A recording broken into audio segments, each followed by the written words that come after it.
We're in the province of Munster, we're in the Banner County. To you, that's County Clare, our postcard today.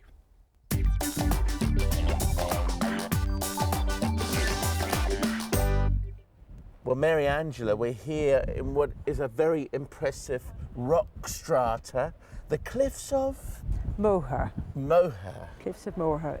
And tell us a little bit about them, because they seem to be a bit giant causewaysy, and the fact that they've got sort of lots and lots of different shapes to them. They have, unlike the giant causeway, which is basalt, the cliffs here are shales, and they're very much higher. I think they are the highest in what is known as the geographical British Isles. They're about 700 feet high, and they run for 3 to 4 miles. And at one time, you know, they were built up, I'm talking about millions and millions of years ago, they are the build-up of the sediments from a landscape that was way off out there in the Atlantic. Perhaps they were the lost city of Atlantis. I was about to say. So out there, way off beyond out the there, blue horizon. Beyond the blue horizon. There's a wonderful landscape, and through time and geological disruption, that landscape broke down and the sediments were washed eastward and built up here. And what's that little indentation? Is it a cave? It's a cave. And remember that we're here on a very, very fine, calm day. But if you have a spring tide followed by a chasing westerly wind, that sea can be absolutely ferocious. And the spray can come right up on these on this plateau where we're standing just now, maybe 700 feet over sea level. So what we're feeling now is just a gentle zephyr. Oh yes, and quite strange that we're not sheltering or standing at right angles to the wind. Any myths and legends? There must be. There's mists coming in towards us now. This is a Hollywood movie. It's a smoke machine. Tell me it is. It's a brigadoon. You see it one moment, you don't see it on the next, which is lovely, which adds another majesty, another dimension really to the cliffs. Because one of the things about the weather here on this coast, the weather systems are always changing. One moment you have sunshine, then you have a mist, then you have sunshine again. So nothing remains very long. But the Aran Islands have remained for a very long time, and they're over there, They are. aren't they? The Aran Islands are west of the cliffs, and there are 3. Inishmore, the large one, Inishmaan, the middle one, and Inisheer, the eastern island. The winter population is about 1,500, but that can go up to 6,000 or 7,000 a day in the summertime. There are ferries running from the Connemara coastline, which you can just see appearing beyond the islands. County Galway. County Galway. There are ferries from Galway itself, and there are ferries from Liscannor and from Doolin. And Doolin has a ferry that runs backwards and forwards all day long during the summer months. And the tower up there? The tower house is an O'Brien tower house. It's actually, they had it just for afternoon tea. You must remember... What, for us or for the O'Briens? Oh, I'm afraid for the O'Briens. Oh, right. But if they knew where that you were coming, if they knew they were coming. You're really on the western edge of the O'Brien heartland, Kingdom of Thomond, which stretched over County Clare, County Limerick, part of County Tipperary, the most powerful family on the island. Their main home was at Lemina, just east of here. And then in the summertime they would come on a picnic, and instead of throwing down the rug like you and I do, they went to their afternoon tea house, this tower house.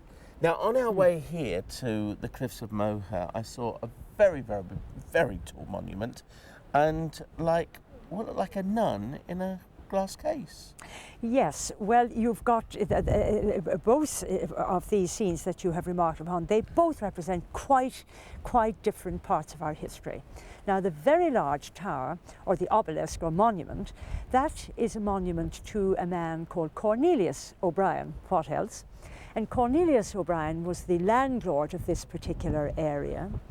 In actual fact, he was an extraordinarily important man in Ireland, apart from being an O'Brien, but he himself certainly contributed a lot to Ireland. However, in local folklore, there are numerous colourful technicolor tales about the same O'Brien.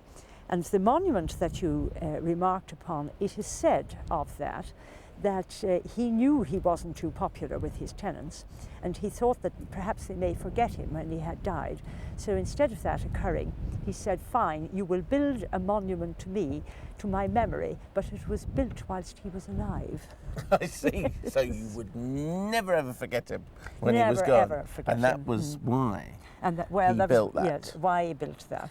The little lady The below? little lady beside. Immediately beside that, you have a well dedicated to Saint Bridget, but it has a very ancient tradition in this part of the world. Saint Bridget is sometimes referred to as being the mother of the Irish Church. The well itself has attracted pilgrims going right back into history. And at one time, people came from the Aran Islands, from all over County Clare, to venerate St. Bridget at that particular well. And usually pilgrims, when they came, they brought with them a token. Now the token could be a picture of themselves, it could be a holy picture, it could be money, it could be a rosary bead.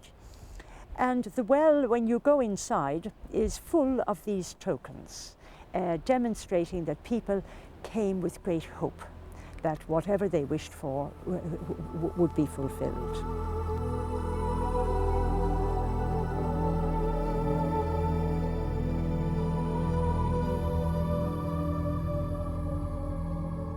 You know, when I first came to County Clare, I didn't realise there were so many unique places in it. Well, I've taken you to the cliffs of Moher, and now here we are in the Burren.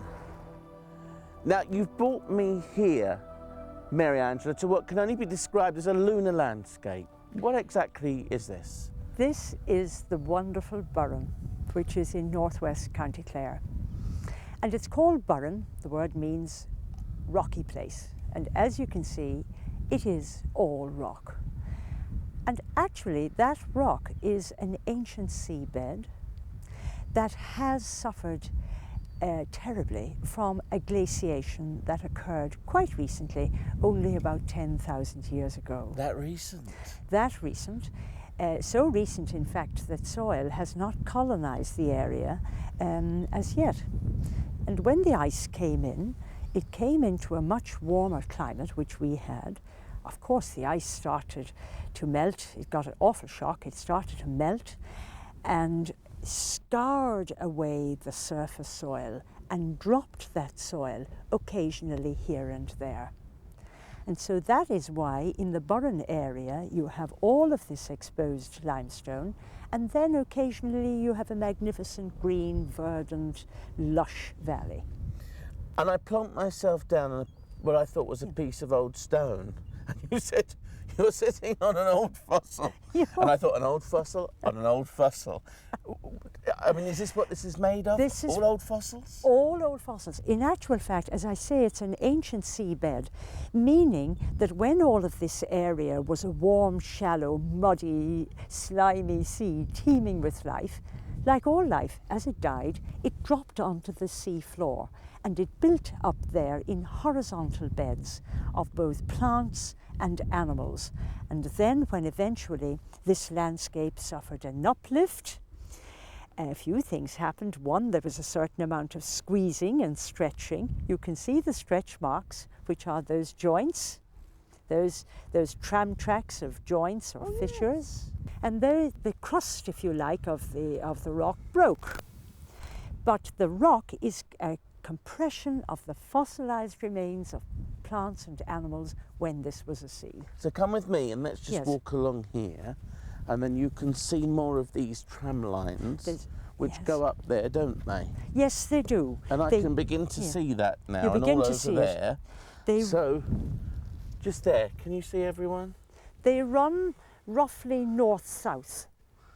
Now there's a secondary formation going east-west, but it's not as well developed. Now how big is the Burren? Give or take, far up there about 450 square miles. Gosh, is that big? Yes, some think it's a botanic garden, which of course it is, because it's quite remarkable for the plants that grow here, but in size, about 450 square miles. Goodness, and this is just the edge? We're at the very edge. We're just at the very edge. And it goes on and on and on and on. It goes northwards to County Galway, and eastward over to Gort, also in County Galway. Now, is it completely barren, the Barren? Or are there villages? Are there people living on it? There are villages, there are people, and although it looks barren and bare, in actual fact, it's a very, very valuable agricultural grazing land, because the farmers in this area practice transhumance farming inversely, meaning that they put their farmers here put their cattle right up on the hills for the winter.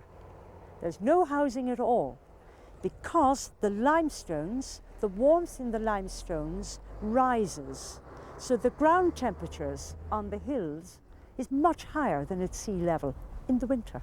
Do you know, this is absolutely fascinating. Mary Angela Keane, what would I have done without you on the Barren? Well, I live here, Russell. It's very easy when that happens. Ignorance is bliss in my case until now. Knowledge is power. Thank you. No. We feel like Jack and Jill, look. We are, yes.